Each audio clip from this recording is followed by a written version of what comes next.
presence is something that is so key and critical in healthcare. I think that oftentimes what people most want of anything is a presence, someone there. Right. It doesn't matter. You don't have to say anything. You don't have to do anything. It's just that presence, that somebody is there with you. Like it's that compassion. That we have the compassion being with someone. And I think healthcare professionals often have what's called compassion fatigue. We give, and we forget that we have to take care of ourselves in order to give.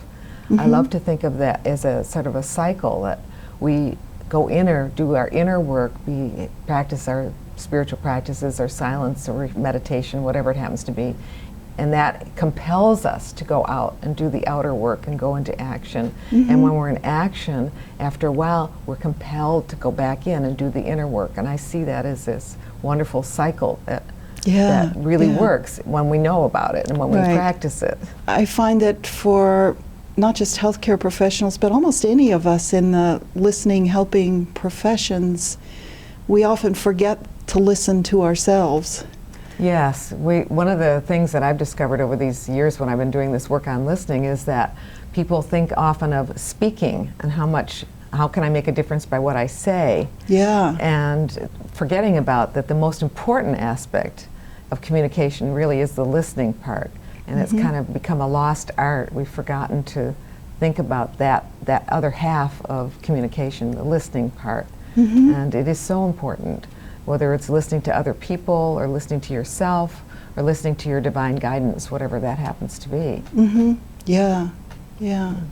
And that if someone else, if we're never listened to, we almost never even learn how to speak, that people have to listen us into speech in a way, or listen us into being who we are. That's right. There's a friend of mine who does some work, and she says that the way we listen, we really are almost like midwives for other people's thoughts, that by the quality of our listening encourages people to think and reflect and go deeply and express themselves in a way that they might not if they were not listened to as carefully. One of the things that I do in my work, as I talk about how we prepare to listen, we often think about preparing to speak, but are there things that we can do to prepare to listen? And some of the exercises that I invite people to do are just take a moment to be quiet. Just take a moment to center yourself, to just be silent and have that nourishment of the soul, is what I call it. Those are soul minutes where you take that time to just be quiet. And I was at a conference one time, and one of the physicians there said that one of the things that he does is that before he walks into a patient's room, whether it's in his office or in the hospital, he stops when he's got his hand on the door, and he just pauses and centers himself and says, I want to be fully present with this next person. It takes 10 seconds. And it really makes a difference when he goes into the room. It happened to be a man, and he went into the room and he said, I was really there. I could hear what the patient was saying.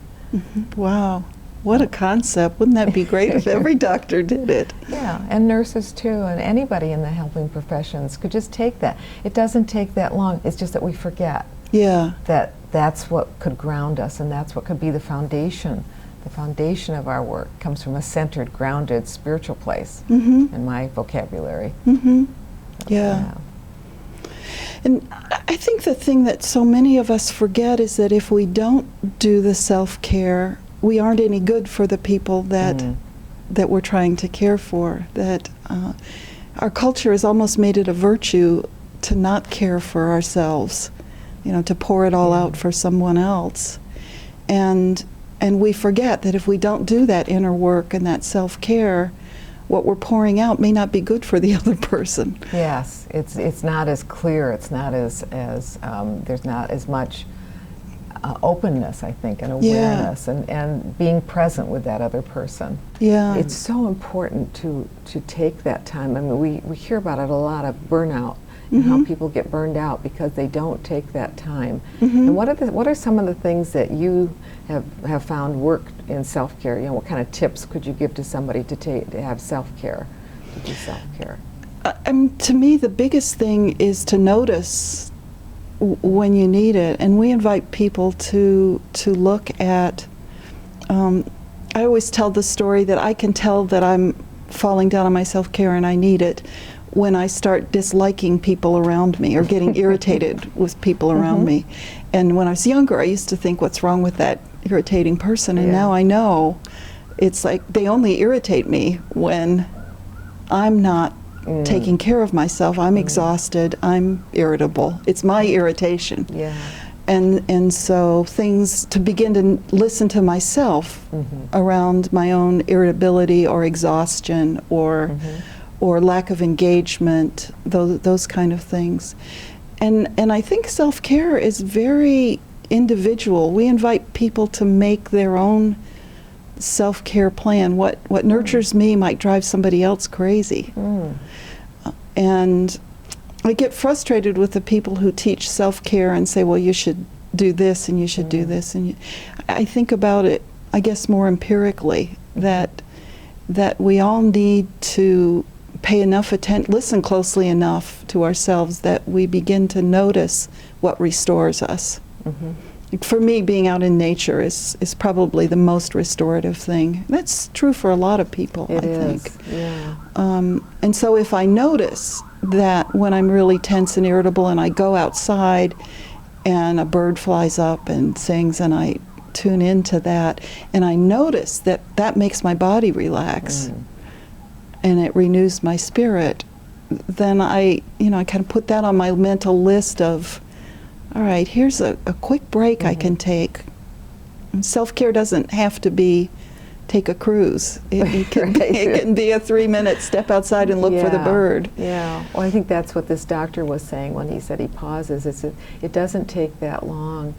Sometimes it can be just breathing. Right. Taking 2 or 3 breaths before you speak or before you go on to the next task. Or sometimes it's standing up and stretching your body. If you listen to your body and you realize your body's getting tense, and you're sitting, you're at a place where you're sitting, and you're just standing up and stretching for a couple minutes, or even a minute, just moving yourself. Or for some people, it's music.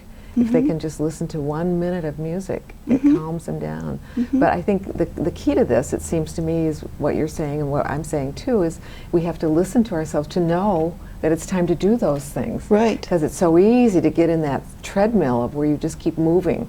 And the more, I know for myself, I have to watch it, because sometimes the more I have to do, the more I get just doing it almost in like a hamster in a cage, and I just keep going and going and going. And I have to remember to stop myself and say, wait a minute. Right. Take care of yourself. Take a breath. Right. Just before you go on to the next thing.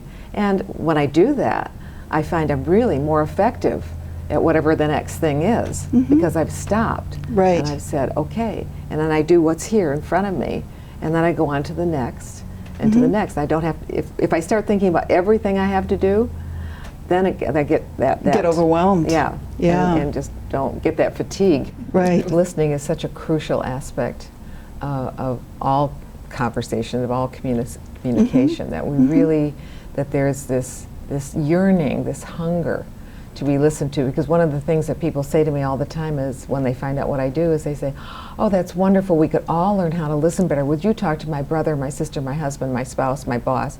So it's like everybody has somebody they wish would listen to them better. And I think that we've alluded to it several times already, that there's something about listening that gives life to people.